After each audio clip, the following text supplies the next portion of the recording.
First of all, we're talking about a limited number of people. One woman from a district outside of Minneapolis, St. Paul, another one from the Detroit area. And this big question is whether she was legitimately elected, because she apparently lied about her residence. Another one from Massachusetts, another one from Bronx, Queens district in New York.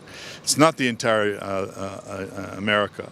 But what is extremely troubling is the effect that these young women, who have really virtually no political experience, no knowledge of history, and their knowledge of the various issues they're talking about is practically zero, have hijacked the Democratic Party.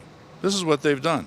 And you have all of these serious, very experienced Democrats, I won't mention their names, but some of them who are close friends of Israel, are now going to be primaried by the supporters of these young women, the same people that put them into Congress, are now going to start primarying people, serious Democrats who love Israel, support the Jewish people, and they're trying to get rid of them and to put people like AOC and Ilhan Omar and Rashida Tlaib and so on into the Congress the next time. We're going to do everything we can to stop that.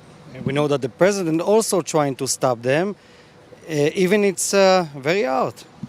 Well, it's not so hard. I mean, he's doing a really good job of it. I mean, he's trolling them, okay, and he knows exactly which buttons to push, and they keep responding to him exactly in the way that he wants them to, and they're showing their true colors to the American public. And therefore, in 2020, when we have our elections, I'm optimistic that these types will be chased away, and the Democrats either return to their senses or will put Republicans in their place. I have to ask you, we start with the J Street organization, but the main question is for you, that how is that the Jewish community not trying to stop them? Look, this is a serious question. I don't have an easy answer. But the American Jewish community, when it comes to their political views, is extremely immature. And when they're voting 80% for Democrats at a time when the Democratic Party's gone off the rails. Now, I'm not suggesting they all have to vote Republican, but they should do like the other ethnic groups in the United States have learned to do, other than the Afro-Americans, and the Afro-Americans are changing. But Italians and Portuguese and Hispanics and so on are voting more or less equally between the two main party blocks. I mean, that's the intelligent, mature way to conduct politics. But the American Jewish community, even though it is probably the most affluent, the most educated of all the ethnic groups in the United States, continue to vote like this is the 1930s, and it's really nuts. But that's the reality of it, and that's why we as Republicans are not focusing on the Jews. We don't.